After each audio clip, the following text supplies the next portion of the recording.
ইসলামী আন্দোলন বাংলাদেশের সিনিয়র নায়েবে আমির সৈয়দ মোহাম্মদ ফয়জুল করিম বলেন, বিএনপি যেভাবে ২০১৮ সালের জাতীয় নির্বাচনের ফলাফলকে সংসদে গিয়ে কার্যরত স্বীকৃতি দিয়েছে, তাতে আমরা বুঝতে পেরেছি বিএনপি আওয়ামী লীগের দালাল।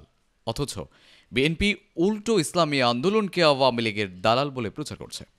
সন্ধ্যায় রাজশাহীর একটি কমিউনিটি সেন্টারে অনুষ্ঠিত এক মতবিনিময় সভায় প্রধান অতিথির বক্তব্যে এই মন্তব্য করেন তিনি। সভায় উপস্থিত ছিলেন রাজশাহী বিভাগের কেন্দ্রীয় নেতৃবৃন্দ ও তাদের অনুসারীগণ। ইসলামী আন্দোলন বরাবরই আওয়ামী লীগ এবং বিএনপির সমালোচক হিসেবে পরিচিত। ফয়জুল করিমের এই বক্তব্যে বিএনপির বৈধতা অবৈধতা, সংসদে তাদের ভূমিকা এবং দালাল বিতর্ক নতুন করে রাজনৈতিক অঙ্গনে আলোচনার জন্ম দিয়েছে। ইসলামী আন্দোলনের বরাবরই আওয়ামী লীগ এবং বিএনপির সমালোচক হিসেবে পরিচিত। তবে ফয়জুল করিমের সরাসরি আক্রমণ বিএনপির দিকে, যা আগামী রাজনৈতিক পরিসরে নতুন সমীকরণের প্রভাব ফেলতে পারে বলে মনে করছেন বিশ্লেষকরা। Desk report, Mehrul Miraj.